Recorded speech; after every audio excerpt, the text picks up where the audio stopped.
Hello everybody and welcome to a very special episode of Nostalgia Mate. I'm joined as always by Cooper Britton, but not just Hello. Cooper today. Hello. Oh. Who have we got waiting here on this Discord call? Our first special, you know who it is, you've seen the title. Welcome Josh Carr to Nostalgia Mate, our first ever guest, special guest. Why? Hello, people. Off-rip. Is that, I don't know if it was supposed to be Geordie or if it was supposed to be... Off rip. You know what? I rate it. Yeah. I rate it's, it off rip. You rate the attempt or I've the... I rate I've the been attempt. preparing that for I was weeks. gonna say, how long have you For been? weeks. Bro's been analysing the Nostalgia Mate episodes, listening I have. to everything I we've have. said. I've been studying. I've been watching this. I've been listening to Nostalgia Bait. I've been watching By the Grove. I've been listening to. Oh my Soundfender. god! What? That's amazing. Get part of the Cooper Britton family heritage, I see. Yeah, it's true. Yeah. And up the tune like. I can imagine you on holiday with your headphones on. Way I. Why? Just lying there. That was me. Right, yeah. That was me by the pool a couple of weeks ago. You know, Cooper Britton. It's a great name to say in a Geordie accent. It is. It is must good say. as Cooper Britton. It yeah. is. It's literally you were named Cooper. to be Geordie. Cooper. Yeah. Cooper. It's Put up the A there. on the end. It's up there with roller coaster, isn't it? Roller coaster. Almost Yeah. goes a little bit I've- Jamaican, I've- so you got to be careful with that. But Yeah, it's true. My favourite thing to say in a Geordie accent has always been just random Italian footballers because, like, Marco Verratti, it just sounds great. Like, I'm trying. yeah, it's a. It's a good Fabio Cannavaro. Like, it just sounds. They always sound funny in a Geordie accent. That's very It's- good. it's I love actually that you've been good. practicing and thinking about it. It's unreal. It's But, yeah, imitation is the most sincere form of flattery, is it? Or is exactly. or it's racism? Either Exactly. way. Either way, Josh. Welcome to the podcast. How are you Yeah, today? hello. I am absolutely buzzing. Oh. I'm very, very excited Oh. to be here. I'm very excited to be on Nostalgia Date It's because very exciting to have it's, you here. it's genuinely one of my favourite podcasts. Oh, And I Oh. listen to A man it after all my the own heart. time. oh. And And you should too. I've loved listening to you Sorry. so far. Yeah, you should. You should listen to it all the time. Sorry, it was too easy. So But yeah, thank you for coming on. It's a pleasure to have you here. I feel like it's so Oh, weird. I said thank this you before for we started having me. recording. It's like I feel like it's like some weird parasocial relationship. Like I feel like I know you because we've had conversations and stuff on Twitter. It's nice to Exactly. actually meet you, like semi face to face. Like it's nice to see you across the screen, and it's nice to have you here. And That's sort of like how most of my relationships are, to be honest. Me and Yeah. George have never met in real life, No. which is weird. no, me and George either. yeah, Cooper's been my Discord kitten for many years now. It's called getting the worst thing it's done. But yeah, on the Sounds topic. horrendously sexual. Oh, it is. Disgustingly. On the topic of podcasts, the first sort of time I kind of interacted with you, Josh, I would say met, but obviously we haven't met in person, was when you invited me onto your podcast, Who Knew? Yes, I did. Yeah. Many moons ago. Many now. moons ago. Whenabouts was that now? I was just about to ask this question. That was nearly 4 years ago, George. Was Oh it my actually? god! Oh my god. That was November 2020. Oh, wow. So you inspired yeah. Spill Your Beans then? So this is where this is all coming full circle. No, like, genuinely did, by the way. I was going to say 'cause genuinely this did. must just predate. Yeah. Yeah. Oh my god. Well, I was very new on the scene then because that was episode 2 of Who Knew that you were on, which is Yeah, now oh my God. episode 1 because the real episode 1 is lost to history, but you are Yeah. you are officially the first available episode of Who Knew. Wow. And It's the nature Yeah, of being so in a I was- community, isn't it? Unfortunately. I mean, it's weird now because, like, I'd like to say we're good mates, Yeah. very good mates, and we've worked on stuff like loads over the past Yeah. few years, which is mental to me because when We've worked on a we lot of recorded that projects. first Who Knew, yeah, we have, but when we recorded that first Who Knew, I was so starstruck, man. Like, I was I love that. shitting myself. My ego I was- was Don't say that. You're absolutely going to terrified. inflate his ego. No. No. Ah, That man's I ego feel the could not be power more building in me. inflated. It's building. That's all he's going to talk about for the next however many episodes. Cooper, you haven't No, realised this honestly. yet. I'm only inviting guests on that fucking love me. Otherwise, it's pointless having guests, man. That's exactly what it's for. Hang on, Just I've go in not and gone do, into like- our relationship for the past 4 years. Things deteriorated very quickly. Or after that episode, all respect lost. Just gone. Yeah, well, absolutely. Yeah, of course it is. But no, honestly, and also because you were one of the first people to say yes to coming on, and at that time you were a dream guest. Like, I was I like, oh my appreciate god, that. if I could get George on that bit. Nowadays, I think we'd only nowadays I'm interacted. trying to get on any podcast I can. Back Oh, then, you're an old whore. You'll turn up for anything, but yeah. yeah, no, back then, and I was. I mean, obviously, because the first recording that we did, Oh my god, I forgot about crashed. this. Yes. yeah, So it we did. crashed So this is or a something. side I of can't remember professionalism. what actually happened. I think I don't know what No crashed. way. I have a feeling that something had bugged out or something. I don't know. Something stopped Yeah. recording or the file was corrupt or something like that. And it happened about halfway through. I think we must have got probably almost like 45 minutes to an hour in. And I think it had fucked. Exactly, yeah. And I think you were God. like, I'm so sorry, but can we do this like another day? Oh. And I was Yeah, I freaked out. Wow. I Yeah. massively freaked out. Yeah. I was a uni student at the time, so I was like, mate, all I fucking do is sit around and get pissed. So yeah, I'm free. I'm down. Wow. So we ended up I re-recording. mean, it's not surprising. Like my setup at that time was, like a pair of like knackered Apple headphones, like a mic that I bought for like 60 quid that was not very good, plugged into my iPhone 11. That was my setup, balanced on a load of books. So I didn't have a laptop. I didn't have proper headphones. Yeah. Didn't really have a Wow. proper microphone.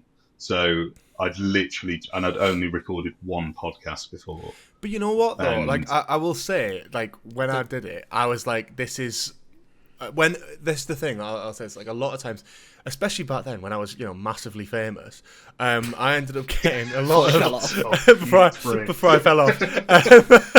But back then.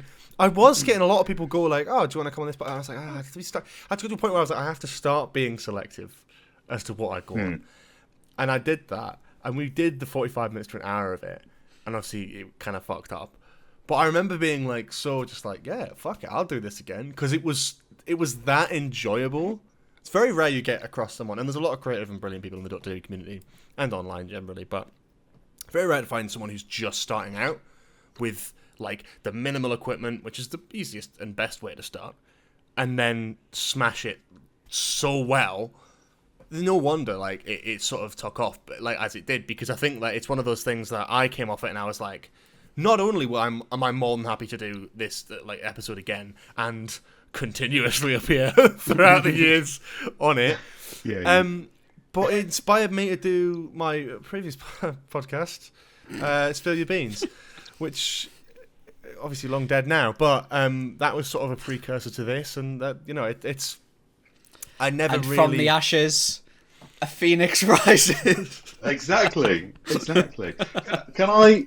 Right. This is. I don't want to be that guy who's just like, oh well, it was all me actually. yeah. But I have a very faint memory, and I don't know if this is real or if I've completely made it up. So George, if this is me inflating my own ego, please tell me No, to get in it's- the bin. it's Did all right. I come up with the name Spill Your Beans?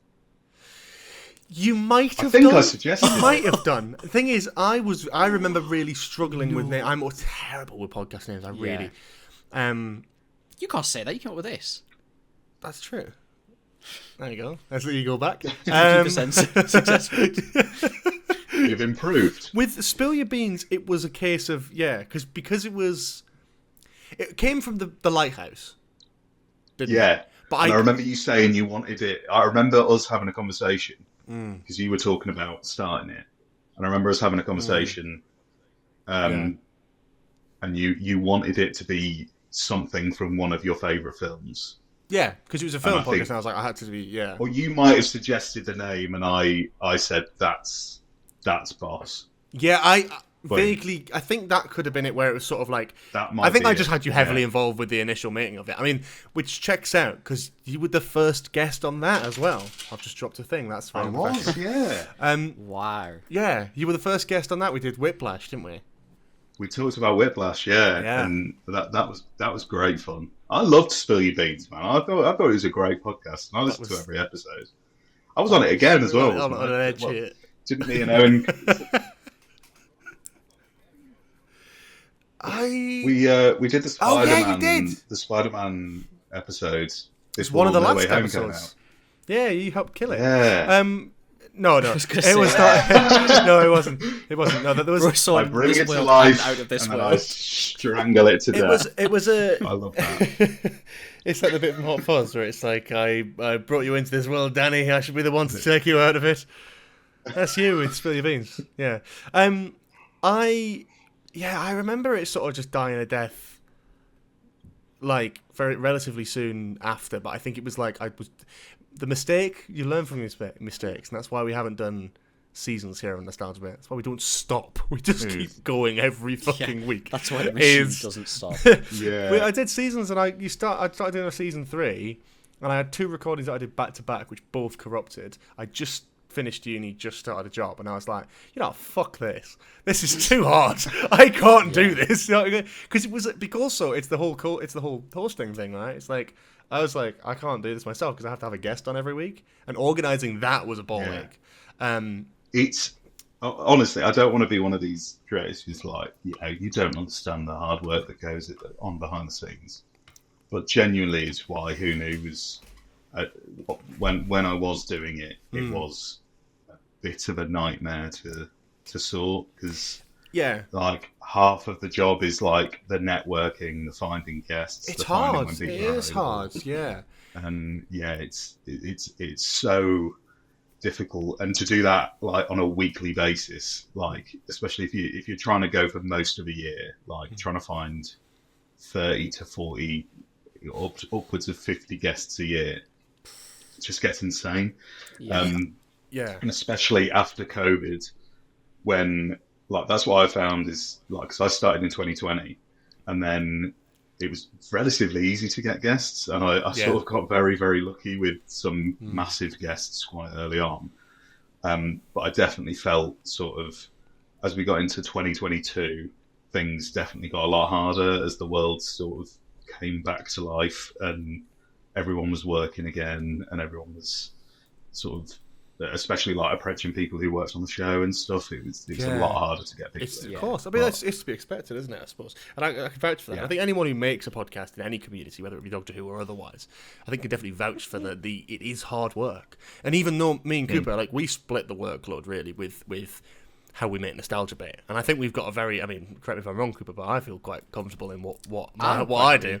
And I think quite happy. Like, I think we were worried. Well, we weren't worried, but obviously I've just like finished uni. I've just started actual work. I'm an actual human and adult now, and I was slightly worried. Like, how is the workload going to be with me going to work all day and then coming back? But it's not really been like.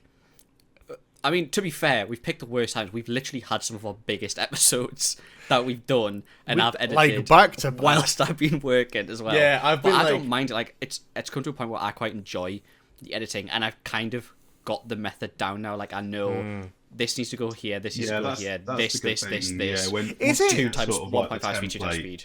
ironed out, it's good, isn't it? And I want to get it back on route to Who Knew, because this is just kind of this is very silly. Just to, but I am curious, Josh. Is it obvious what me and Cooper individually do outside of the recording? Because I'm curious as to that. Because I didn't know if people knew that Cooper edited them. I've mentioned it before. Only because you've mentioned it on the podcast. I genuinely, I think it's such a. I mean, it's a credit to you both that it's a very seamless production. That everything marries up perfectly. That I was genuinely like, grin on your face. no, genuinely, like it's a cracking edit job. It is. It is a genuinely good. You do great edits, and I think as well, you not to blow smoke up George's ass. Oh, here we go Too again. much. As much as I already have again. But Go on. you've got a great balance there, because I know from working with George that George is very good at keeping things to time and very good at like keeping tightly wrapped podcasts like to like an hour and a half or so, when I'm terrible at it and let things ramble on. It's probably not the best time to mention that after last week we did a fucking hour and 49-minute Doctor Who series. True, An hour and 49 is fine though. I feel like as soon as you're getting over 2 hours, it's like, oh Christ. What? Not a 3-hour script You also don't want to. Tell me that's not okay. Okay, how the fuck can we get that any shorter, lad? I'm not saying, no, this is not having to go saying it should be short. I'm just laughing, saying, when I was trying to, that we just have one that's just so far off the margin. But yeah, I just think you two seem to be. I mean, on screen and on air, you're a great pairing in terms of you both bounce off each other. You've obviously known each other for years, and it comes across so well in every episode. Because I just listen to you two, like, let's be honest, like some of the if you advertise the podcast as some of the conversations that you two have, like it doesn't come across as like it would be the most interesting thing in the world. But I am. What, you don't want a realm mode and George sniffing compilation? It's really bad. It's really bad that I went to realm mode as well. Like, that's not good, Cooper. We're not at a point where we're both thinking of realm mode. I'm getting like so wrapped up in like the internal workings of the Scouts, like because of you two. I'm like, this is just a credit to these two that I'm this interested in this. It's fantastic.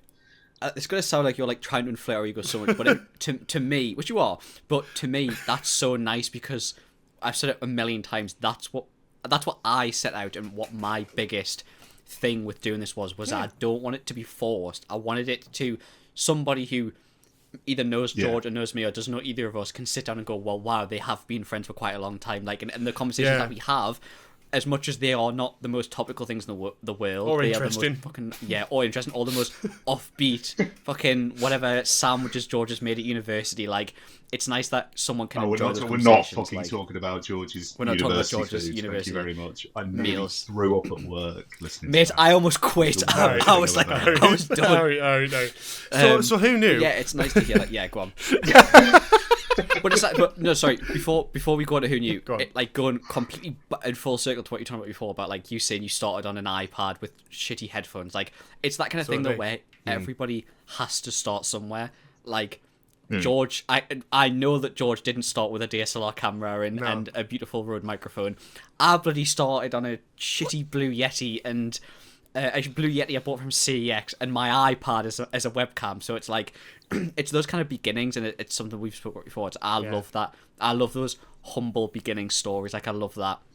This is what I had when I started. You don't want to go in and be like, oh, well, I had the most top end spec PC. I had the greatest mic on the market. I had the greatest camera on the market. Like, it's not like it gives it character to start from those kind of things. You also appreciate it so much more. It really does. When you get other stuff as well. You honestly do. Like, when you get equipment, because it's like sometimes I'm like cursing my laptops, and obviously I am at the minute because they're all fucking dead.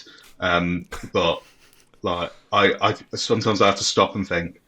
I used to edit like 2-hour podcasts on GarageBand on my iPhone. What a legend! I was editing. You are a legend. I respect that so on much. GarageBand on my iPhone. Like, and all of the themes. Like, I mean, the only theme that I made was the Corridor of Fame theme. I made that myself. Like, from sort of some. Obviously, I didn't, make the music from scratch. That's just sort of like non-copyright music, but I got like all the Doctor Who clips and I created that on my iPhone as well, and that's still the version that is in all of the later episodes as well. So you don't need all the flash shit. It just makes it a bit easier if you do have it, but it makes it a lot. It's obviously a lot easier to edit on a laptop than it is on a phone. My editing, but if you can't get that stuff. my editing origin story is I used to edit Overwatch compilations and GoPro compilations from like when I used to do like water sports and stuff with like hype music over the background. I used to do it on iMovie on my iPad and laptop. That's how I first ever edited. And they'll be coming very soon to the Nostalgia Bit YouTube channel. So keep your I eyes still peeled. got them, to be fair, somewhere. I wish that you just put hype music in the background of all the podcasts. Oh, honestly. But it used to be Just like constantly. you know, like those if you watch like a oh my god, what would they call it? Yeah, like the not the compilation videos, like a montage. That's what it was. It was always like the most famous, like those OMFG, like proper hyped up, like electronic songs. Yeah, there was that. Like the SpongeBob one. Yeah. That Tobe Jizzle had in his intro. Yes. It's Yeah, like back it's in the all day, those like proper that was original always PUBG in- ones. Yeah. Man, Yeah, all those ones. fucking brain rot though, isn't it? Humble beginners. What are you talking about? So I wanted to sort of touch back on with Here New, because you talk about like the guests, and obviously you got very lucky with like COVID. Like, I want to know. I mean, the classic sort of go-to question is like, who's the guest that kind of stands out the most? And we'll talk about the MCM panel, right, separately. So in terms of outside of that, which is insane. I'll do that separate. Yeah. You You could say me if you want. I mean, I won't. Please don't. But Please, for love of Christ, no, don't. genuinely, it was like it gradually gets like madder and madder, because I mean, I look at the first series and it's just the first series of Who Knew is like my baby, because you can just see the mental speed at which it progressed. Like it just sort of got way out of hand too quickly that I just never expected it to. Like that was all over 2 months, and like started off with you and got Will, like Mr. TARDIS, obviously, and I got a few other people. Then I got Crystal D. Crystal D was That's a big one. I think the first one that was like, oh, I did not expect them to say yes. And then I'd say the big standout one that I just freaked out over was Katie Manning, which was the finale. I of think I series remember one. that. Yeah. That's crazy. And I lost my mind because that was just from me, and it's basically what I did the entire time. People always ask like, "Oh, what's your secret? How do you get?" I'm like, there is no secret. I literally just email people. I just send out hundreds and hundreds. I've sent out hundreds of emails, and just sometimes get lucky. Like people think, because I've been very lucky with the people that I've got on, and I've got a fairly good hit rate at like getting quite good guests, which I don't really understand how, but there isn't really a secret to it. It's just you don't see how many people say no. That's true as well. Yeah, basically there's a lot of people that say no, and it's absolutely fine. I've not really had many people who've been like rude or anything, but Katie Manning was a mad one, because you know it's sort of you're usually just going back and forth with agents and stuff, and it's like yeah, maybe, or maybe in a couple of months, or they're a bit busy at the moment, and you just sort of sometimes you're getting fobbed off a little bit.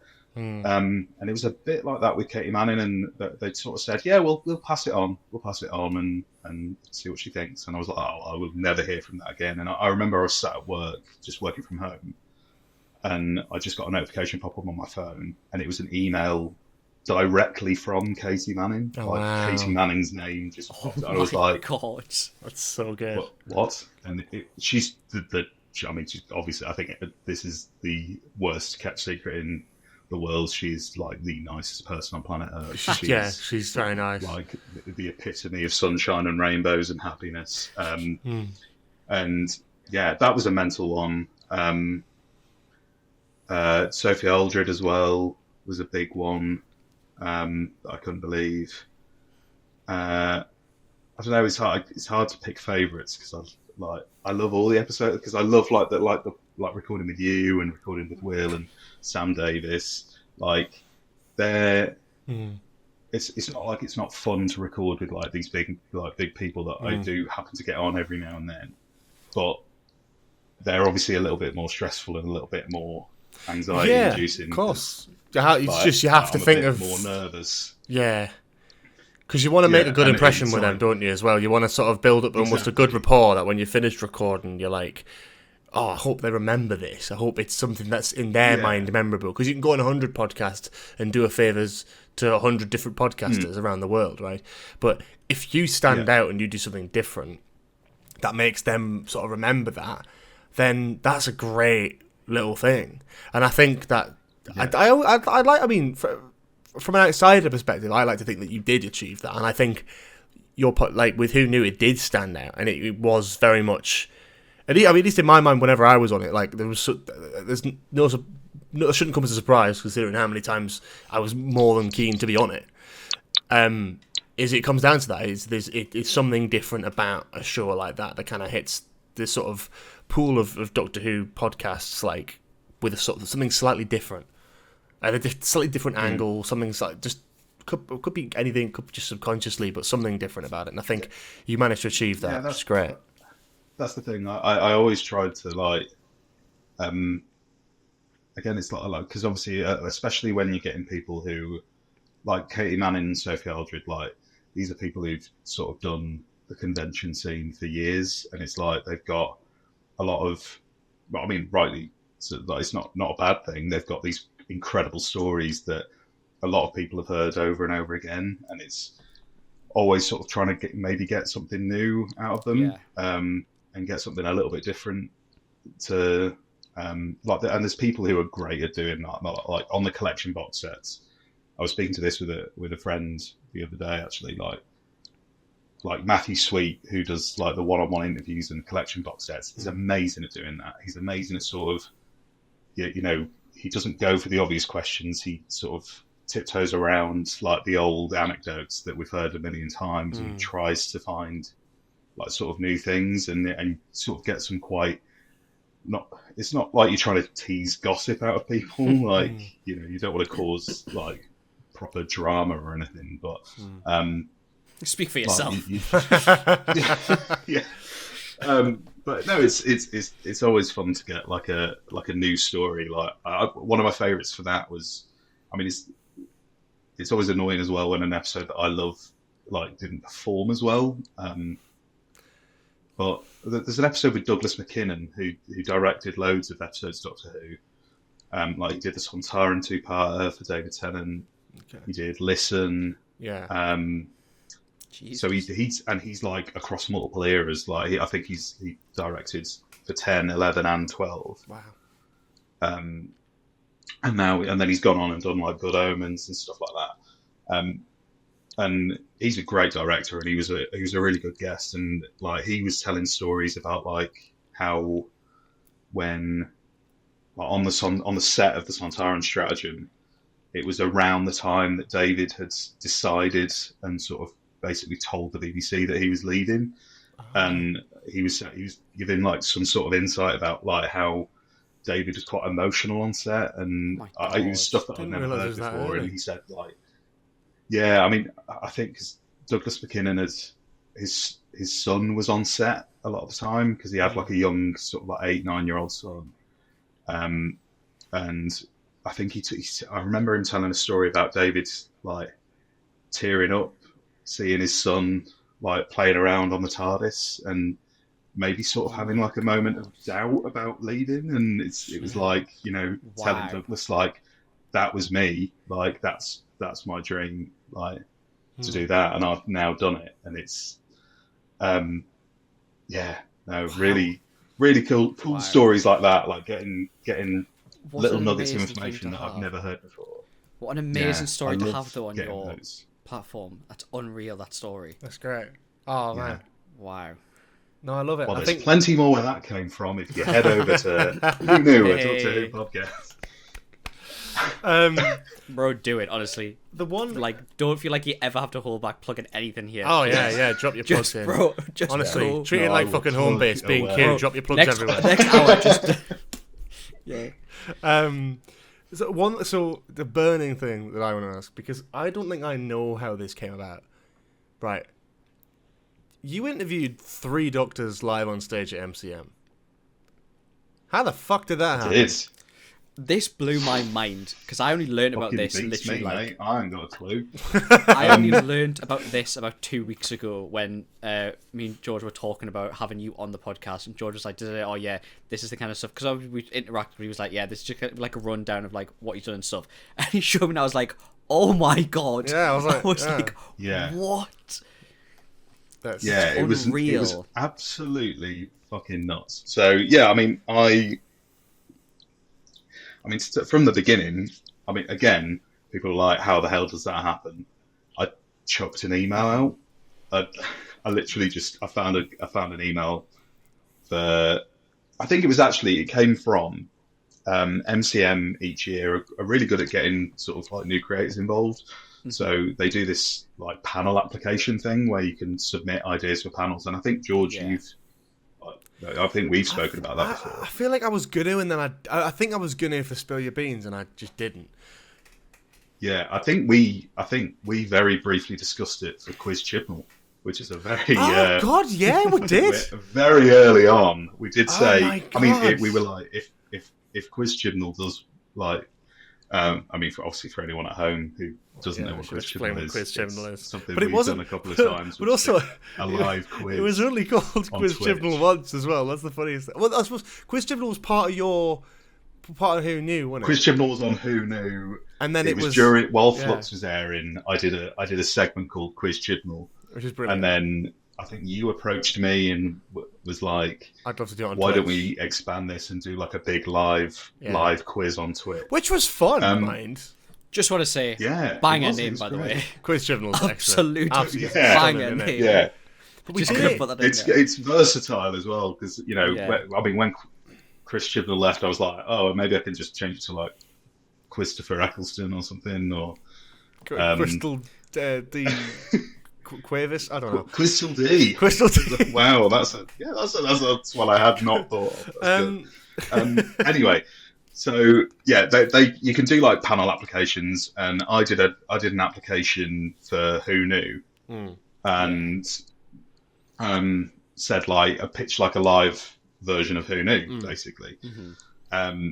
It didn't pan out that way, but through that I'd sent an email in, just sort of expanding on the idea a little bit more, and because I was obviously, the idea of a live Who Knew depends on if they're going to have Doctor Who guests, because like I can't really arrange and pay for somebody to be at Comic-Con because I don't have a budget. And it was like, well, if somebody Doctor Who related is going to be there, but you haven't announced your guests yet, then I would obviously approach their agent and see if they would be happy to do this as a panel, like a live podcast. So it was sort of a conversation like that. And then it never really materialized as Who Knew, but I was like, oh, well, if you were doing like a Doctor Who panel of any kind, I would love to host it and just be like a panel host. And I said it sort of offhand as this is never going to happen. And then a couple of weeks later, I got an email that was like, okay, so we're on for the panel. And we've got, at the time, I think they said, I'll see if I can find the email actually. Oh my God. Because I'm pretty sure I love that. We are at the for time. panel. Yeah, that's an amazing It changed so much. When they first emailed me, it was 4 doctors. Oh, so one didn't have it. I think at one point there was two that didn't end up being at the Comic-Con because it changed so drastically. I think at one point David Bradley was going to be there, and he might have been involved. And at one point Sylvester McCoy was going to be there, but it changed from 4 doctors to 2 doctors to 3 doctors to 2 doctors to 3 doctors again within the space of like a month. Okay. So I was just constantly getting emails like, this person's out, this person's in. And then I got an email that was like, oh, this person's back in again. And then it sort of settled on 3 doctors. So it was Peter Davison, Colin Baker, and Paul McGann. Which is just a great trio, is just fucking nuts, isn't it? Yeah. But I'd already done a panel. Obviously I'd forgotten. I'd already done a panel before. So I'd done one with Project Dalek, who are like Dalek builders. They build Daleks at home, and they're like these incredible, like basically look like they've come straight off the set. Wow. And I'd done that sort of in the summertime. And you see them at like events everywhere. I think they were like involved in the Jubilee and like the Olympics and stuff like that. They're all over the shop. But I did a panel with them and it went really well. So I think that's what then led to the Doctor Who thing, to the Doctor Who panel. But yeah, it was just absolutely nuts. But the mad thing about that also was the timing, right? Because I remember vaguely. So I don't know if you're aware of this, Cooper, where it's like he got this secured, and then when you came to do it, Power of the Doctor had just come out with all 3 of them in the fucking episode. Power of the Doctor came out 6 days before. You must have been watching when you watched Power of the Doctor, like when you saw them come up. What went through your mind? I lost my fucking shit. Because it wasn't just like amazing, but also like I'm going to get to speak to them about this, and it will probably be the first interview. That's the thing. I was like, I reacted as a fan to the episode, and then after like a second, it dawned on me. I was like, oh my god, yeah. So I mean, I think Jess has got footage of my reaction because I went nuts because obviously I reacted to it as a fan, and I was like, oh my god, the Doctors are back, and then it sort of dawned on me. I was like, oh my god, all 3 of them are the ones that I'm interviewing them, and I'm probably going to be the first person to have all 3 of them together at least for an interview. Like, I know that they've done like sort of snippets in like Radio Times and stuff like for the few days afterwards, but like getting to interview them straight after, and obviously it just basically ripped up my entire plan and all of my questions, and of course changed it to Power of the Doctor related stuff for the first half of it. I mean, that feeling, like that realization of like, oh my god, this is amazing. Oh shit, wait, like that realization must have been unbelievable. It was absolutely nuts. And I was just like, oh my god, thank you, Chris Chibnall. Like, you absolute legend. But it was mad. I mean, the actual day was terrifying. Like, I was just, because it was the last panel it was like basically one of the last panels of the weekend. So I was sort of waiting around all day. It was at like 4:30 on a Sunday. So that's rough. I was waiting around all day and then got there and I was absolutely bricking it. Of course, yeah. And then there's like a little backstage area, and then they just came around the corner, and it was just the most surreal moment of my life. Just because I'd met them before, I'd met Colin and Peter at like Comic-Con, like photo opportunity things, like a few years before. But it was just entirely different, like having them come up to me, like, "Oh, hi," and it's just so weird. I mean, it was a little bit stressful because the first thing Peter Davison said to me was, "Oh yeah, we're all a bit tired, so if we could wrap this up in maybe 25 minutes, that'd be great." I was like, "Yeah, okay." So I had an hour slot. So I mean, all power to them.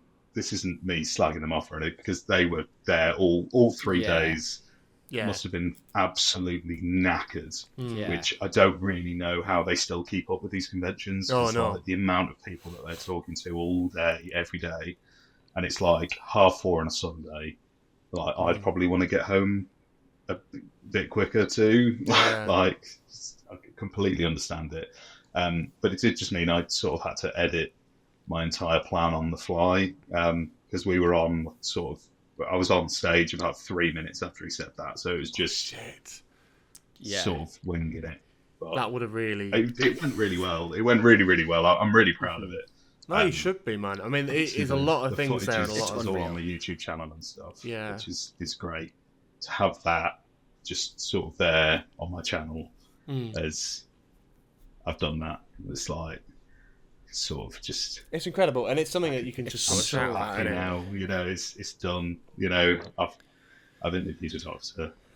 I've interviewed 3 of them. I was gonna say, it's fucking and I think that's something. Mate, it's unreal. That's what I'm saying, though. So you Yeah. talk about your humble beginnings and stuff in terms of like when you started the podcast and sort of being very new to the scene, and to get to that point where not only are you able to get that phenomenal opportunity, but also able to.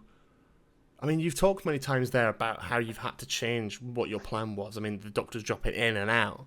The power of the Doctor thing, you know, catching you off guard and having to sort of basically change your entire line of questioning.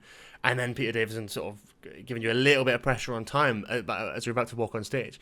And yet you look at it and you can't tell that. You see a completely professional showcase, a brilliant interview, and just a really professional set. I've seen so many interviews with doctors at Comic-Cons. They happen everywhere they go. And the one thing I always fucking hate about them, and I hate to say it, is the host, because usually they're fucking annoying and they can't get it right. You are an exception to that if you didn't get that where this is going. Yeah. No one hates the host of that panel more than I do, believe me. That's the best mentality to go in with, isn't it? Yeah. But it's true. It's like I watch it, I'm like, you know what? Like it speaks a lot about yourself as a creator, being able to balance all of that and put on a hell of a professional show at 4:30 on a Sunday. Not just for them, but for you. Not only is that massively anxiety-inducing, but also it is 4:30 on a Sunday. You'll be fucking knackered as well. When you wake up in the morning, you'll be feeling, oh god, it's today, it's today, and it's like all that day. You're just your heart's pumping. Yeah. You tire I was yourself very out. tired anyway because we stayed in a very dodgy Airbnb in a very dodgy area of London. So we did not get much sleep the night before. But I mean, I got more sleep than Jess did. I think Jess was a bit more freaked out, but bless her. But it was a mental day. It just makes the story better. Like no sleep, like risking your life. You see, risking your life for the brand. That's what it's all about. That's what it's all about. Exactly. It's such a good It's story. gotta be done. Don't get any ideas, Cooper. I'm not staying in a crack den to get a podcasting opportunity. That ain't happening. It's one hell of an experience to have. Like I'd love to do something like that. Have that Well, experience. I was gonna say, Cooper, you say that. We do have the experience of interviewing a doctor, because I think you'll find we're actually talking to a doctor right now. Yeah, the doctor, the upcoming doctor of the peculiar adventures of Doctor Who. Not only the doctor, but the lead, writer. So just the smoothest segue I could do into another creative outlet that you've been smashing it in. Bro, do you stop? Like, sorry, let's just say stop for a second. I mean, do you ever? Let's just for clarity, I've not released an episode of Who Knew for 18 months. So even though the I writing, do though, stop. like that's. Yeah, I mean it's. Yeah, no, no, I should stop. But I don't. No, this is not me saying to stop. Don't discourage him, lad. Don't discourage him. This is not me saying to stop. I'm saying like I am so impressed, and like your work ethic and like your creative output is so inspiring. Like to be able to put this much effort into like just being creative and inspiring others and stuff like that. Like it's unbelievable, bro. Thank you. I wish I had this like I love that like my creative output, but my god, yours is just on like a complete another level. No, because look at what you two have done. Like you've fucking smashed it with this, and like I struggle to. I mean, I'm very excited about the Peculiar Adventures of Doctor Who, which obviously we'll go into in a minute. But like I can't celebrate it yet because it's not out. It's like it's been in development for so long. But that's the best, though. And it will be in development for a lot longer. Hey, but you know what? It's ready. But there's nothing wrong with that, though. No, I think that's a good thing. I was saying, like, as someone who is, again, like, I work on a handful of projects, right? Like, I'm always in the process of writing a script for something. And, like, I've got, like, a short film, which I wanted to film this summer and have out by now. And it's not. We haven't even finished the script yet. And it's not a bad thing. I can still be excited about it, and I can still celebrate it, and it's still a thing where it's like people who rush shit out to get it out there and just go, look, I did this, I did a film, I did a podcast, I did a Doctor Who audio series. It's like they usually shit if you just rush them out. creative projects are like farts after a big meal. If you force it, it's shit. And you're welcome. And That is a fantastic I just want that. analogy, George. That's an amazing soundbite Keep to that have. on. Just if you force There it, you go. it's shit. There's your first piece of merch, guys. If you force it, it's First shit. Nostalgia Bay t-shirt but right but there. but for real, like If it's you force it, it's shit. That might be the best one you've come out with on this podcast so far. it's probably not That original. might be the I best can't. thing. I've probably If you seen it. force it, I've probably it's seen it on a shit. coaster at the seaside somewhere. But yeah, like it's one of those things. It's like you can't knock yourself for not having a finished project because it being in the works is what makes it good. I'd say again, even when it comes to the Yeah. audio series, is right. Like you see people put out audio series, and I don't listen to many Doctor Who fan films and all that sort of thing. So I'm not gonna like tar everyone with the same brush. But at the same sense, it's like the one thing that I love about this project that you're working on is that it has been in development for so long, because it means that like time is being taken. And I think I've got a little bit of inside knowledge, having read some of it. I know it's good. I know it cooks. Lucky few. You've read episode 1, I have. which is I have. titled "The Crooked House." So it's which is basically sort of the pitch Yeah. document for the series. Really, it's sort of just, is this going to work? It's sort of like my 11th hour type launch pad. I'm not saying it's as good as the 11th hour, but I'm That's just a high saying benchmark. it's that That's kind a of high Compare- I was benchmark. Like saying it's your 11th hour though is such like it's It is. yeah. It's your it Yeah. probably is your 11th hour, and I like as I say, like when I read it, like I don't subscribe to many sort of, because for me as a Doctor Who like audio thing, it's like like a fan film series is always like I find it hard to kind of wrap it into the same universe and stuff. And the way you approach it, the way you approach the character, the way you approach where everything's at, and the story and the humor and the joy of it is just like, yeah, I loved it. And I read it and I was genuinely like, this isn't just saying this, genuinely reading it, and I could not put it down. And I was genuinely like back and forward and reading lines and laughing out loud at it. So it's like, I know like, and I've read some shit, by the way. This isn't me just going like, I'm not one of those people who's like, oh my god, new Marvel project, 10 out of He's 10. read episode 2. That's It's me. like, He's read some real shit. No, I'm joking. But, that was mean because I haven't read episode 2. Oh, that was no. a joke. That was a joke. but, Sorry, Alfie. but I'm, It's great. But Episode 2 is great. It was just a gag. Yeah. but it's so exciting. And I again, like, I feel like we haven't actually asked any questions about it yet. We've just been gassing you up. No, I am buzzing for it. What, like, where did the idea come from to do this? Because obviously, it's like again, it's like not just the idea of doing it, but doing this specific like angle of it. Yeah. Like the way you Yeah. characterize the Doctor and Is the it- way the series kind of has this aesthetic, even just from like the Yeah. logo. Are you more inspired by something, or did you just come up with the idea like completely off whim? It definitely came from Who Knew, because there was a couple of episodes very early on. I think the first one was with Dalecian Peter, who Yes, is incredible. phenomenally I think talented. I mentioned this on another podcast. Peter is doing the music for. It's basically the musical director. Hearing for that the is Computer music to my Adventures. ears. Bro is a talent. I mean, can I just say very quickly, the theme tune? I think I've heard. Have I heard It it? feels very self-indulgent. I feel like I've heard. Have I heard it? I feel like I've heard it. I think you've heard it. think I've heard I it. can send it to you both. Yeah, I'd So you I'd can like to hear hear it again. But I adore it. It is. I like. It feels very self-indulgent, but obviously I didn't make it. You I can just gave be. like a very brief. Yeah. Yeah, it's the best Doctor Who thing tune ever created. I just thing fucking is, love it. I- I listen to it all the time. I get I've it. had it for about 2 years. And especially I listen to the theme tune for your especially life working all with the him time. as well. Like I worked with him on that Noir project, like I did a few years Yeah. ago, and like I don't gas myself up for that project in terms of the overall package. But what I do gas up, I know I will always gas up, is the title sequence and the theme tune that the two of them theme lads tune worked is on together, and mental. they just cooked something fucking marvelous, and I was like, this is genuinely something I will just shout about because I got to work with talented fucking people here, and this is great.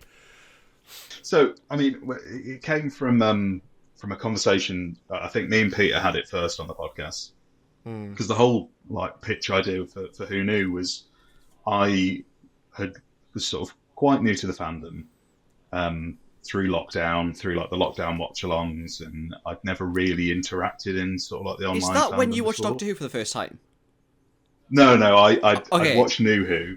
Okay. Okay. I'd seen all of New Who, but when we went into lockdown, I watched all of Classic from the 60s to... Wow. So I watched all 26 series in about 9 months or so. Oh my God. So I binged Classic Who, and that's sort of how I got into the fandom, was sort of just talking about... I was just tweeting about it randomly into the ether, and a few people interacted.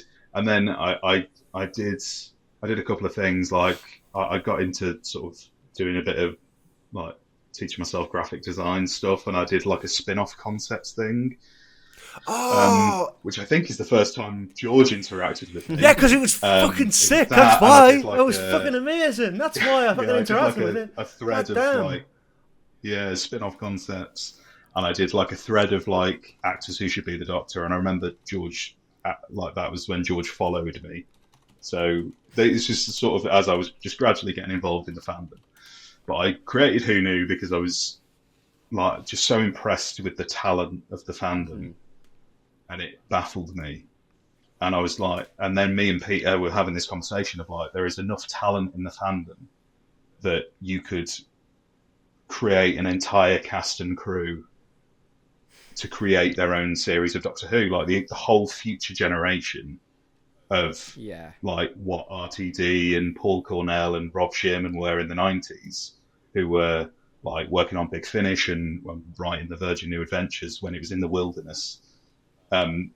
They are out there, like that next generation is out there. Yeah. It's just they're making fan projects and they're making fan films. They're not doing official stuff because that's all now properly packaged by the BBC, because it's not as loose and free as it was in the 90s that you could just do whatever you wanted with it, really.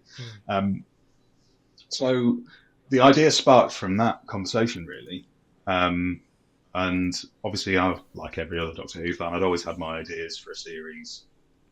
But I just thought, well, what if I did genuinely get all of the talented people that I could find in the fandom and just did a full series of Doctor Who? Like, I didn't want to do just like the odd episode here and there. I was like, okay, let's do like a pitch document. Let's come up with a full concept. Let's come up with rules. Let's come up with a unique concept. And then I want to get actors. I want to get writers. I want to get like artists. I want to get musicians, because like Peter's doing the music, but the plan is to get multiple composers involved and create like a team of musicians, so that maybe even each episode has, even though there's like a unique style and a theme running throughout, that each episode has like a unique sound to it, and has different composers working on different episodes, sort of like how it worked in Classic Who. But yeah, and it sort of just spiraled from there, and I came up with the name. That's usually how I get started with projects, is I come up with a name and I make a logo, and then I get really excited. And then, I just sort of announced it. I did like a tweet, and I was just like, this is an idea I've had. If you've got a talent that you can offer, whether it's acting or writing or whatever, email me. And I think I got over 1,000 emails. Wow. Oh my God. Fuck. It went fucking nuts. Because I think it was just the perfect storm, because the podcast was going well at the time. Sorry, there was a fly right in front of me. And the podcast was doing really well at the time, and it was just a perfect storm. And I got so many emails. Like, I had to draft Jess in to help me sort of filter through them.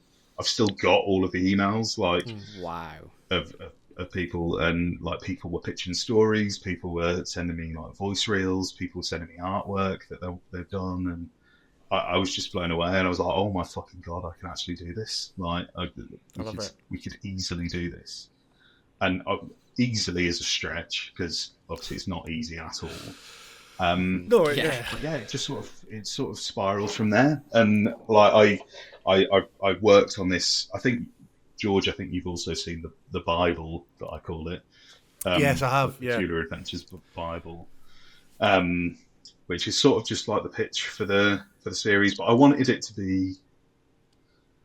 be a full proper series. I wanted it to be 12 episodes. I wanted all of the episodes to be full length, so sort of at least 45 minutes each. Wow. Yeah. I wanted it to be a new Doctor, original companions. I wanted it. That's because like fan audio series are great, and one of the reasons that they're great is that you can just do whatever you want, and that's just the dream. And it's like if you want to have Sutek meets K9 and the second Doctor and Jackie Tyler, sort of. I mean, that just sounds like a big. Yeah, I was going to say, Big Finish have probably done that. To be fair. But you can do what you want, and if you've got a story idea, and it's not. This isn't me calling it a dirty word or anything. Like, I don't like the word like fan wank, but a lot of them are fan service heavy. Do you like the word? Do you like the word nostalgia bit though? I feel like that's a good alternative, maybe. Yeah, nostalgia bays are great. Yeah, so there's a lot of nostalgia bait that goes around in fan audios. And like you said, that's really cool because there's some great ones, and it's like you get dream concepts like that. Like one of the best fan audios out there is Exhausted Supplies. That's what it's called, and it's like a multi-Doctor story between the 9th Doctor and the 12th Doctor. And it's one of the best fan audios I've ever heard. Heard that. Yeah, it's incredible. Years ago, though, yeah. But I was just like, let's just do. I wanted to do something with it that was just completely new. And I'm not the only person who's done that. Like Miles Taylor is a great example of someone who's done like an original Doctor and original companions. But I sort of set out a few rules early on that were like no returning monsters, other than very limited exceptions that I would have to sort of allow pass. But it's very, very, it's very much more of a Series 11 in terms of the returning monsters point. No Time Lords, no Sonic, no Daleks, no nothing. I was just like, let's just do something completely new. And I'm sort of to dive a bit more into the story side of it. I was like, let's do a sort of area of the show that's not really been explored before. So it's set way in the future in terms of the Doctor's timeline. It's very much a late stage Doctor, you'd say, and the Doctor's been retired and not like the Snowmen retired, where he's just moping around Victorian London for a few days. Sort of retired for multiple millennia type thing. Yeah. Like out of the game, completely done. And what would happen if a Doctor that has had hundreds and possibly thousands of faces and has packed it all in? What if that Doctor came out of retirement? What would happen? What would that be like? And that's sort of the pitch for the series. Yeah. Are you doing it? Are you avoiding giving it a number as well? So you're just saying like it's been that long that he no longer knows. I haven't really. I mean, there's like rough ideas of how long it's been, but I like the idea that I'm giving you quite big drops here. But I'd like to. I like the idea that it's been so long that they don't even know how many faces they've had. I love it. I like that. I really like that. And that comes across the window. And I also, I like the idea of sort of everything's canon as well. I'm very much one of those guys where it's like everything has happened, Yeah. Everything, like, there's been aborted timelines, there's been aborted faces, there's been multiple faces. I mean, the clearest indicator of how far in the future I've gone that I could say is that in my head, we're post-curator. Yeah, Like, I like that though. the curator might have been part of that retirement, Mm. and we're Wow. now years past that, and it's coming out of retirement after that. So it just lets you do new stuff, and it's just really fun to write. And I love the companions as well. They're just my babies. I just cherish them so much. Billy and Violet, who are from Norwich in 1989. So if you're one of these fans who's been crying out for a non-contemporary companion, I've answered your prayers. Your saviour has arrived. Yeah, but yeah, no, there's some cracking story. I'm quite proud of what I've written for it, especially episode 1. Episode 6 at the moment, as of recording, might be lost. I may have lost the script, depending on if I can fix my laptop or not. But we'll see what happens there. But in terms of the other the other writers, I'll if you don't mind me name dropping. No, go for it. Go for it. No, go They for deserve it. the credit. You've got Honestly. Alfie. Yeah. Alfie Innes, Dominique Gagnon, Catherine Wheeler, Stephanie Potter, Josh Carpenter, Ben Byers, oh my God, Sam Gingle, EJ Robertson, and Tom Musgrove. I knew there was one of us. They've all submitted incredible stories. I've already announced the first 3 episode titles. So it's The Crooked House, Disorder in the Valley of the Kings by Alfie Innes. What? It's a great title. That'd be such a good title. What a title. And The Panoptian. The Panoptian Conspiracy is episode 3 by Dominique Gagnon. What? They are some banger titles. Fire. There's some good titles. Yeah, I liked it. I love the titles. I love the titles. I'm so excited. Bro, that's for it, amazing. That's unbelievable. So where You were seeing the writers, and I was like, oh, okay, 3, 4. And you kept going, I was like, oh my God. Bro's got more guest writers than fucking Russell T Davies allows nowadays. It's 12 episodes. I wanted this is sort of the idea was like I wanted to get as many people involved as I could. Yeah. So I was like, if I write 2 and then guest write, I co-wrote I was going to write the finale as well, but then by chance someone submitted an idea that was like, oh, this could slot very, very well as a finale. So I was like, well, let's co-write it together as a 2-part finale, and that was Tom Musgrove. Wonderful. And we're in the process of developing that. And I'm writing 2 episodes on my own, which is episode 1 and episode 6, and then all the other episodes, which is how many episodes is that? Well, 8 episodes, all being written by guest writers. That's exciting, though, and I think that's again it's Absolute peak. I'm saying it right now. I love it because it's about the whole thing about the community being so full of creative people, so to the brim of creative people who want to express that love, and I think what a way to do it.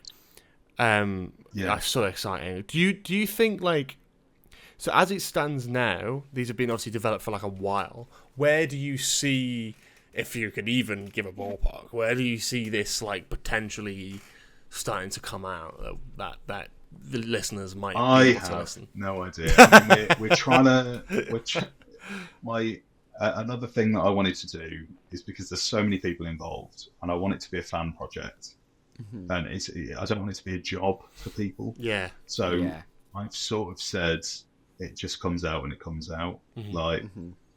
It's I'm not setting deadlines. We're trying to keep it moving. We're trying to keep the wheels greased, so to speak. And I've been trying to do that a little bit more recently. Kat Wheeler, who wrote episode 4, has been fantastic in helping me out with with the actors, because there's a lot of actors, as you can imagine. I think the cast is, but once we've cast all of the roles, we'll be probably a cast of nearly 90 to 100 Fuck people. off. That's my. mad. Episodes. I was going to say, So, because I don't know if we can sort of say it, but I'll if not, then we can cut this out. But there's you're in it. Yeah. You're in it. So I have a few lines. I have a few lines. I just feel so bad because Catherine has been chasing me for months. I've sent it now. It has been sent. I did it. I did eventually do it. It just Have was. you sent it? Have you done your lines? I did, yeah. Where did you send them? I've not got them. I'm meant to have Okay, them. I haven't maybe- got them. Who did you send them to? I sent them to. Oh What, shit! what podcast? No, I sent them. I sent them to You haven't sent Catherine. this to Review of Death, have you? Oh, Kat's got them right. I'll speak to Yeah, Kat. yeah, then. yeah. Kat's Oh, got or them if right. not, I've got the files somewhere. But I've got like a few. I've I'm got not a gonna few. lie, I did check the spreadsheet, and it did say George Sheard chased ×2, and I was like, oh, I'm gonna have to have words with this boy. Oh, If you've sent them, I sent it fucking weeks ago. But it's so funny because every time Your it name- came, every your time it name came is up, I'm in like, red with it flames just underneath it. I forget when it's like a good time to do it, and then it's like, oh dear. No, you're absolutely fine because like I said, there's so many people, and like all the yeah. But George, there's a little exclusive for anybody listening. Is George does pop up. Yeah, I've got so a little ears. role in it, and I'd say there's the great thing about it is that you haven't heard this yet, which is a shame because I've got.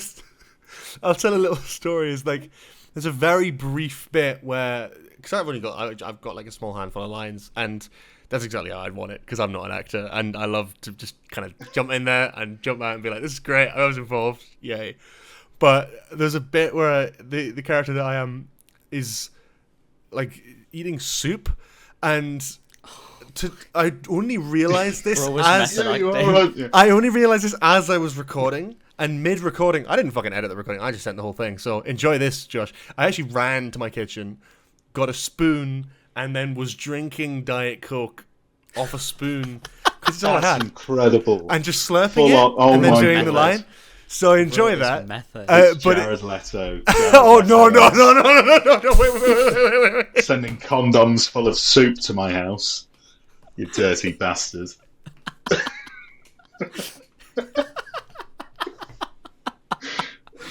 What a wonderful moment that is in the script, forever ruined by the imagery of me filling a condom with soup.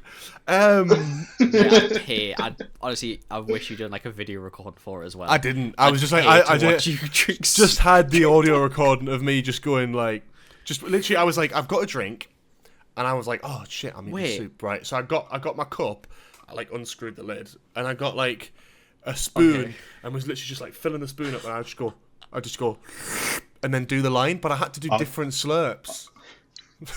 That's Wow. incredible.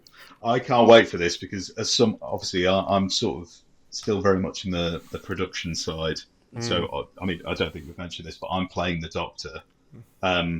Not through slightly through some, self-indulgent fantasy filling. Of course, I wanna be, who wouldn't want to be? I I want get to be the that. Doctor.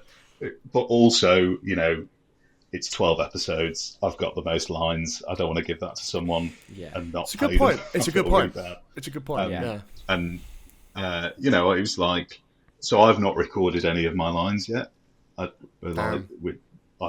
just not got that far yet, and I don't really have to because I'm editing it all. So Yeah. I Yeah, just it's record fair. my lines whenever the fuck I want. To be honest. The good thing is you can sort of do it last and kind of all of this bounce to off the look other forward to. performances. That's a right? good idea, actually. Yeah, I mean, to give you some out of context teasers of some things that I have to do. There is an episode where I turn into a bat. I have to. There's all. I'm not going to delve into much more, but there's. My writers send me a lot of stuff. I Bat is enough. love that. It's Just like, a I love it. It's bat. like The bat's got a enough, few actually. teasers for you guys. So I turn into a bat. That's it.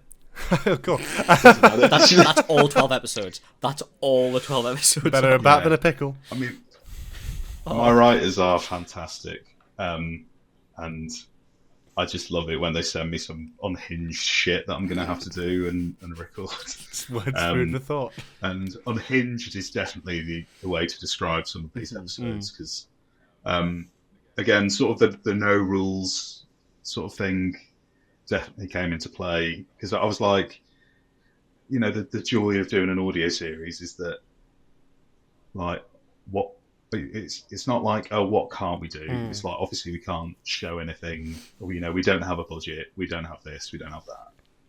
That's fine. But it's like, oh, what can we do? And it's like, we don't have the BBC breathing down our necks. It's like, it's true. We can be a bit off the leash. It's like, I mean, George has read episode 1. I think you'll concur that it's something that the BBC would probably never allow to be broadcast. You know what? I was for a second. I thought, oh, don't do yourself disservice, and then I went, oh yeah, probably not. No. If you think about the mid episodes, yeah, 100%. I'm with. Probably veto that. I'm with you. As much as it is one of the best things to ever happen in a Who episode, by the way, because it was very funny to read. Yeah, thank you very much. But it's like, it's just like having a bit of freedom. It's like, and if an episode feels like it needs to be more than 45 minutes long, I'm not going to cut it down to be 45 minutes just so that it fits a schedule that I'm not meant to be adhering to. Like, I don't have to worry about Country File airing before me. Why am I going to trim my episodes? If my episode's an hour and 5 minutes. What I might do actually is I might actually do a Country File audio series just to fuck with you, and then we can sort of schedule them back to back. Cooper, I'll do a news. I'll do like a news. That'll do, yeah. Talking of news, though, which I think is a great segue. I saw it. I saw the news thing. I thought, fucking look at the clock. Jump on that. Unintentional. We have a little segment. Let's take it. We have a little segment on here, which I'm not going to explain it. We said we're going to stop fucking explaining it because I'm sick of explaining it now. Basically, but we usually.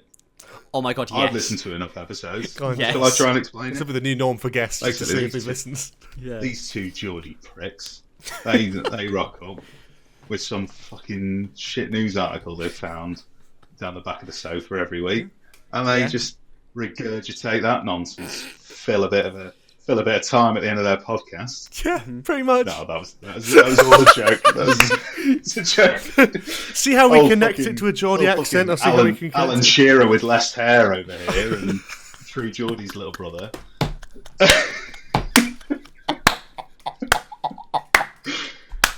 They rock up and they go, "Oh, what was in the sun this week?" Oh, he's got the camera off.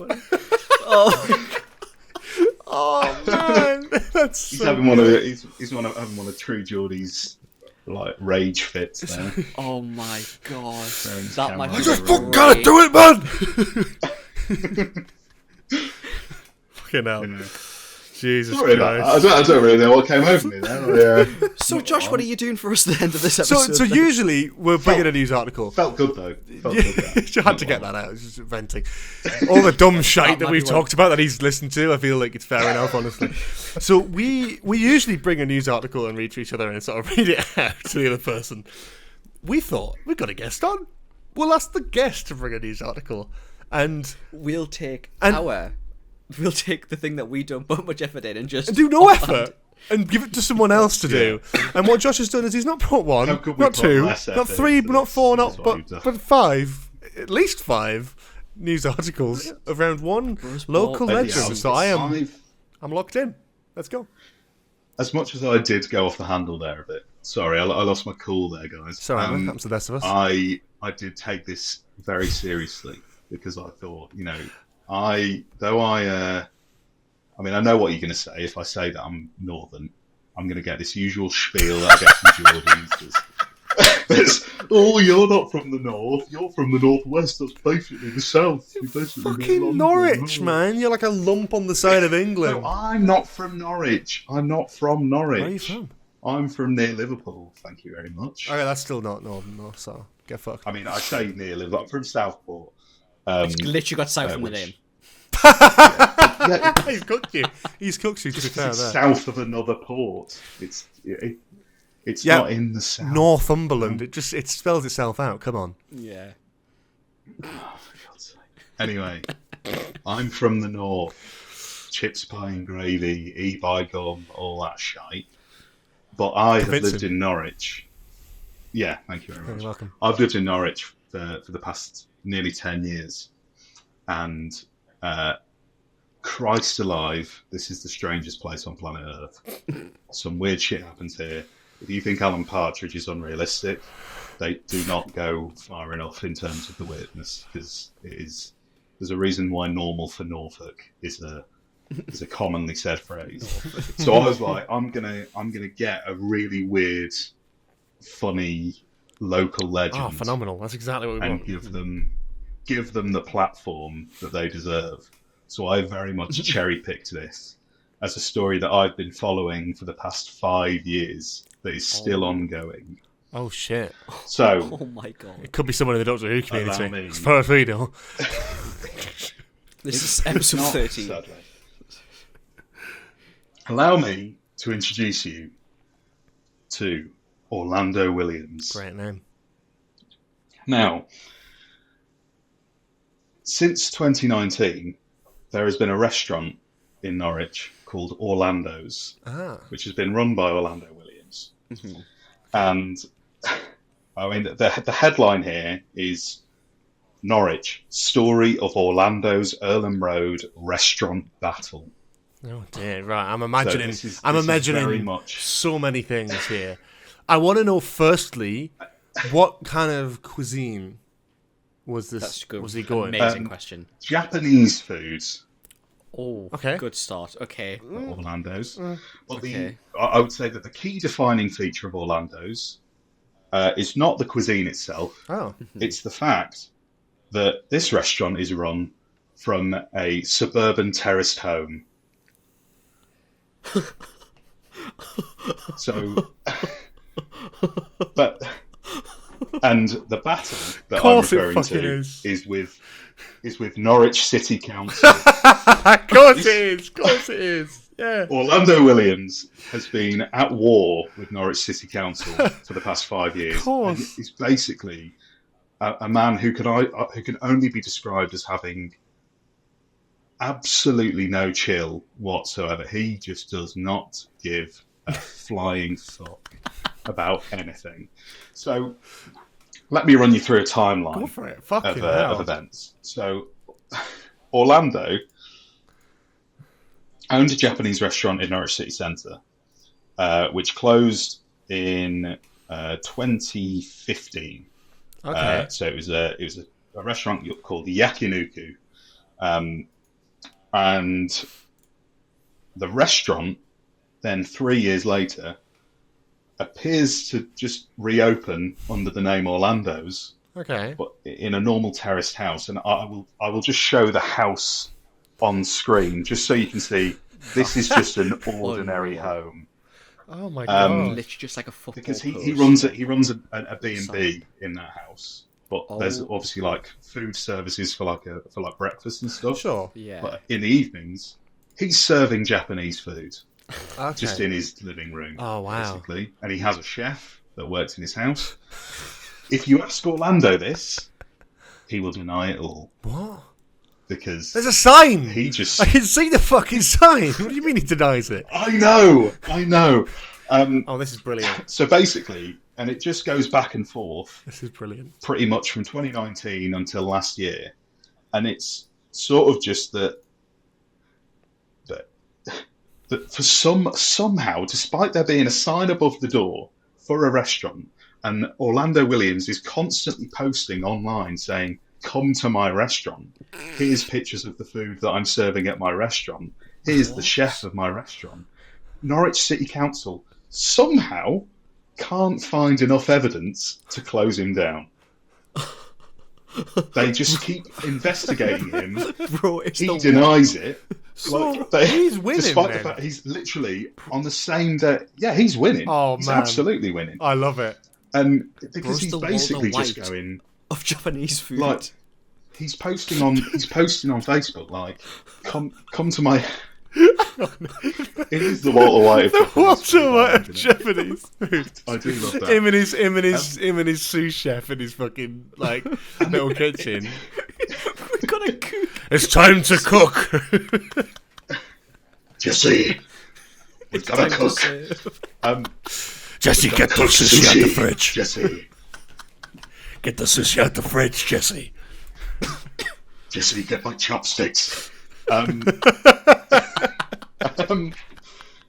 So this is sort of led. It's just been like going back and forth in local news where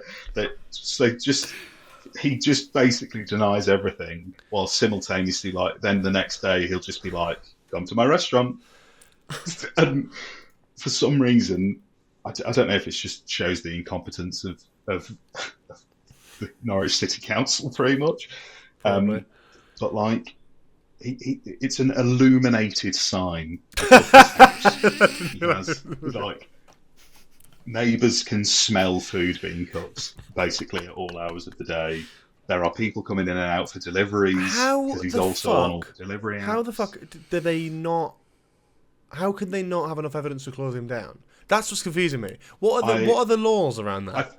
Right? Well, I think the whole thing is that they know that he's doing it, but they can't find enough evidence that it's causing harm, because I assume he just turns the sign off every time they come round, because the harm would be like light pollution to the like a suburban area. So they don't give a shit that he's serving food. Well, they should. It doesn't seem to be the main. Huge as well. It is huge. It's a massive sign that says Orlando's, and so big. It gets to the point where even the newspaper, the local newspaper, the EDP, they send an undercover reporter around who goes and has a meal at Orlando's. Like, they have definitive proof that it's a restaurant, but he just refuses to shut down, pretty much, and just denies all allegations. I respect and he's sort of become a local hero, just like a local anti-establishment hero. Like, I respect that. He's just a local legend because everyone's just like, Orlando just told them to fuck off. So it all sort of came to a head last year. They finally ordered him to shut down, sort of summer last year. Don't worry, George. He's still open. They ordered him to shut down by the 10th of October last year. When it got to the 10th of October, what he did was, he didn't shut down. He just added more words to his sign to say that he was now offering takeaway service. So he's still a restaurant. Right. He's still serving food. I've got one burning question.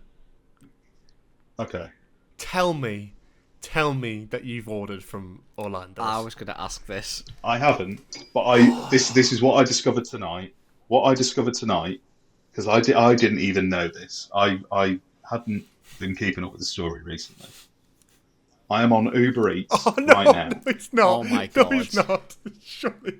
Unfortunately, he's closed. He's closed on Mondays. Oh. But right there, Orlando's Indian. He also offers Indian food as well. Oh. So tomorrow from 1 o'clock, I can order Orlando's if I really want. Bro's really bringing back Tay Barnes. Still open.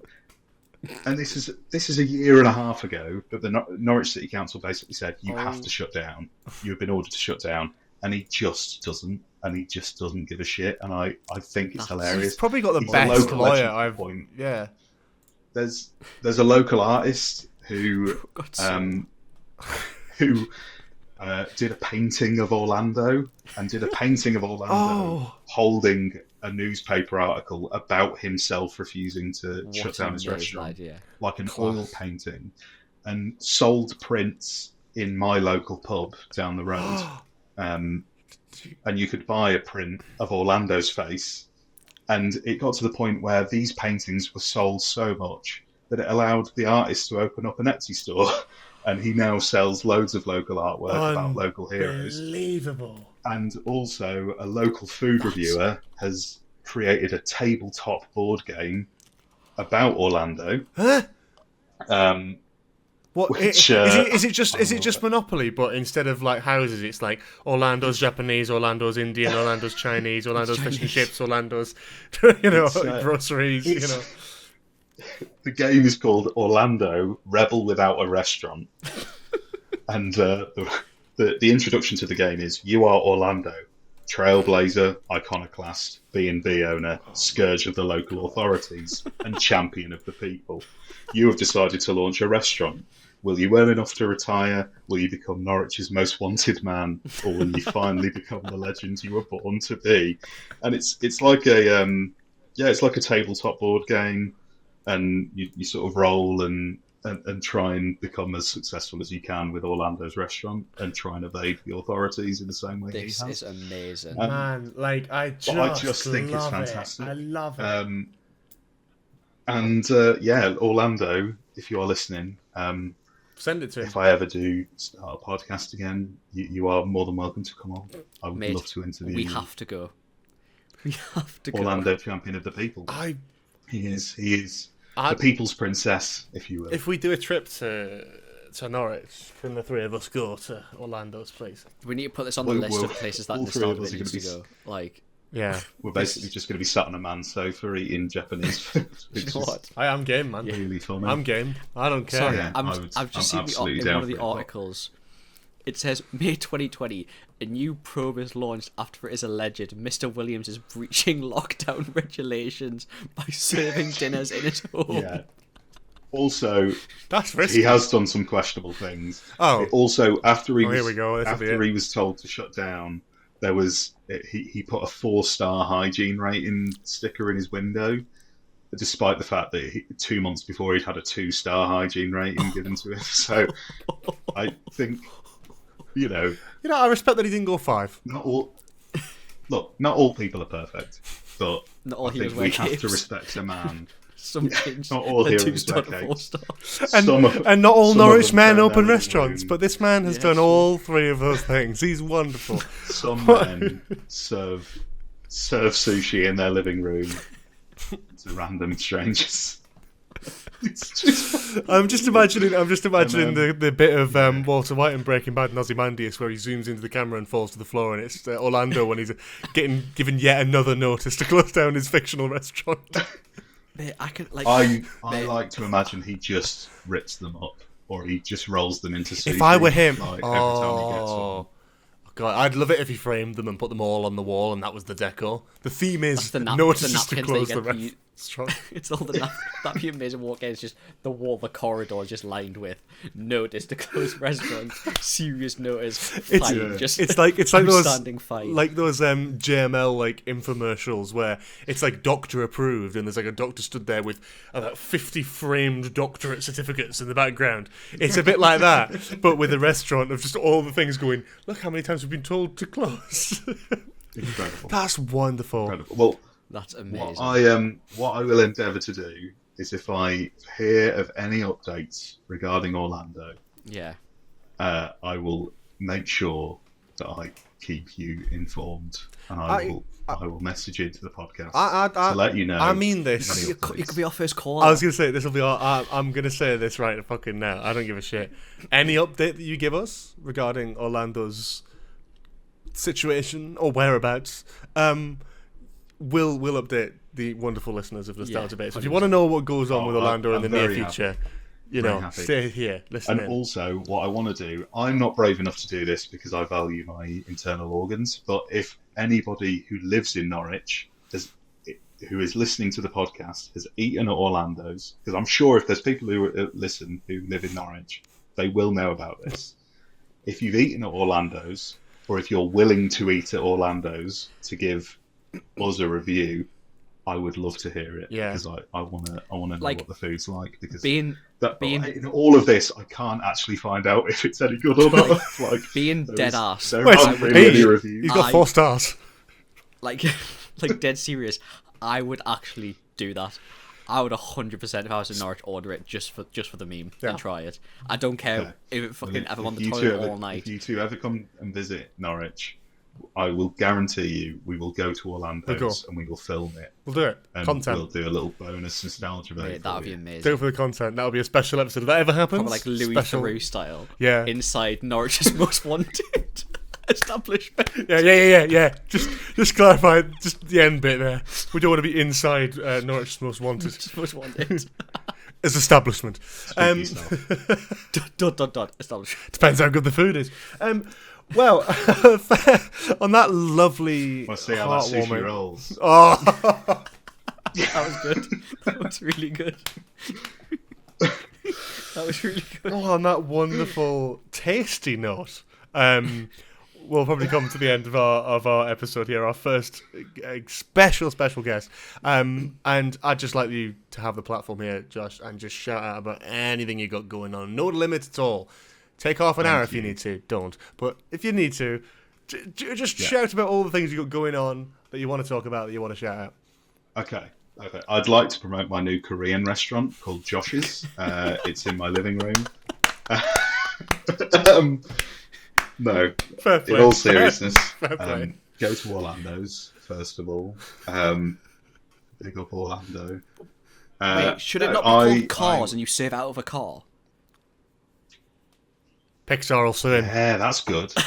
Pixar will soon. Yeah, like I'm sat in the boot cooking it all up, Yeah. and then people just go and sit in the car and eat it. I'd like to think you cut a hole in the back of like the sort of pull down drawer, You and know, you like serve the food through it. The bit that you- between yeah. the seats, Yeah, where you can get like a little armrest, and I'll just poke my head through like in The Shining and just be like, "You all right, lads? How's it going there? Is everything all Can I right?" take your order, please? It's like the Would you like any bread. dessert menus? I've took the camera off again. Oh, fuck's sake. Oh man, it's all gone wrong. It's all gone It's all wrong. gone pear-shaped. Anyway, Josh, Bro, you're tell too us, funny. You need to stop. tell us what's going on.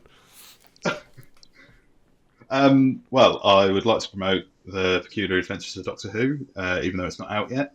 But follow me on Twitter at Josh Ryan Carr for any updates, because I'll be posting any casting calls, any calls for musicians or artists or anyone to get involved. If you're interested in getting involved, there's plenty of things to go around. I'm sure we'll find something for you. And yeah, keep an eye. The hashtag is TPAODW. I nearly forgot that there. TPAODW. I wouldn't try it again. So you can follow any updates on there, and hopefully at some point in the future I'll be starting to tease it. And also, obviously, I had the podcast Who Knew, which is on hiatus at the moment. No real news as to whether that's coming back. But if you head over to YouTube or Apple Podcasts or Spotify, you'll be able to find a lot of episodes there where I've interviewed many people from in and around the world of Doctor Who. And yeah, that's about it, really. Wonderful. Well, thank you so much for coming on, bro. Thank you so much for being here, bro. It's been so honestly, good. Thank you. I just want to say as well, thank you for having me on. It's a genuine honour to be on. And obviously, Cooper, this is the first time I've properly spoken, and I've loved It's been everything lovely. you two I have absolutely done loved it. with Nostalgia Bait. And obviously, just a big thank you to George as well, because you've always been incredibly supportive of the stuff that I've done, and you've always been willing to work with me on various projects. And it genuinely means a lot, because I've been a massive fan of old fucking Ace Creeper. There it is. Well, I've told the story many times. Like it's mad to me that I get to call you a friend, because like I think back, I had a very rough day, like sort of 6-7 years ago, where I lost my job, and like when I lost my job, I left the building, got on the bus. I don't know if I've ever told you this, but I got on the bus and I sort of needed something to chill me out and calm me down. So I put one of your videos on. I remember that distinctly. Wow. Oh, you've never told me watching that. one of your videos on the bus home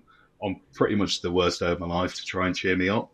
And now to be on your podcast and like to call you a mate and a collaborator is just fucking mad. It's boss. No. And I love Nostalgia Bait so fucking much. No, mate, I just This podcast with both of you has been incredible. I just want to say, like, you have been, like, you've supported us from day one. Like, you've put stuff on Twitter, you've reposted the shit out of the stuff we've done. Like, you've always been there. You like messaging saying how much you're enjoying it. And for us, like, I speak for George as well. Yeah. Like, we appreciate it. I love that. Like, I appreciate that. George appreciates that. Like, you don't have to like put this stuff on Twitter being like, oh, I'm loving, enjoying it. You don't have to message us, but like hearing that from you as someone who has done so well and done such big projects before, like it's so nice to hear that. Thank and you. it's such a pleasure to have you on as our first guest. Yeah. When we first Thank you. originally spoke about having you on as a guest, both me and George both said Josh should be the first person to come on. 100%.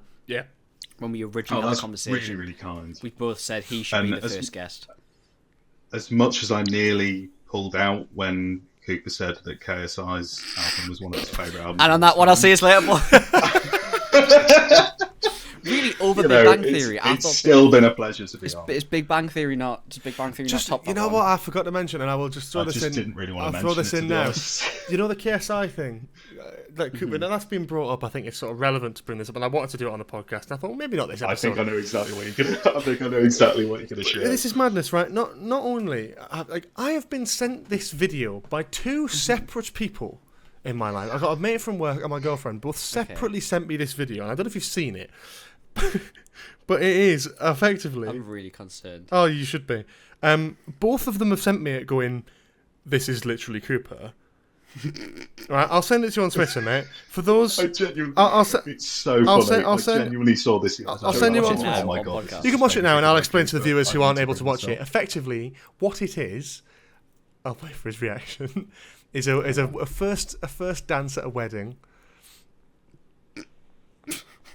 set to a particular song. Yeah, pretty accurate.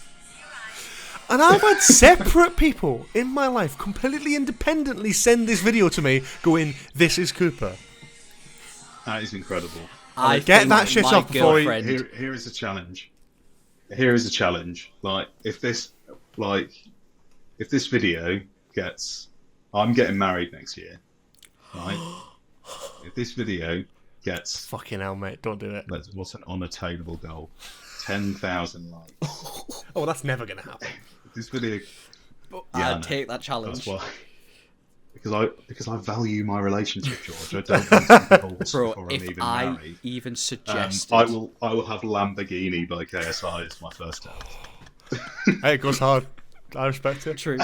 Bro, if I even suggested to my girlfriend, hey, could we have KSI's our first dance?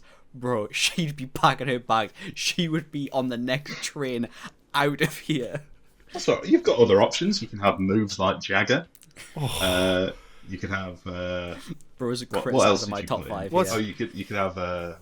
You could have a Christmas song from Michael. Bro, Bolton. out of- I'm if getting I- married at Christmas, so I genuinely could. I could get away with that. See? But Yeah. you know, There's plenty of I'm not gonna. plenty of terrible options, but I think KSI's got to be up there. See, Yeah. I always thought Big Bang Theory was Yeah. a hotter take than KSI. Oh, God, yeah. What would you do? The theories of Big Bang Theory is your fucking first dance. I mean, Jesus do the Christ. intro. Big Bang is bad, but I feel like you're underestimating how bad KSI is. KSI is. To be fair, The Top fourth five. best album of all time. Like, Of all time. no, it's subjective. It's my 4th favourite album. Of course all it time. is. I'm and not so saying sorry. it's the 4th I hate best. being this person. All right. I am not saying. I am not one saying it's the 4th best album of all time, bro. It's not even the fucking 4,000th best album of all time.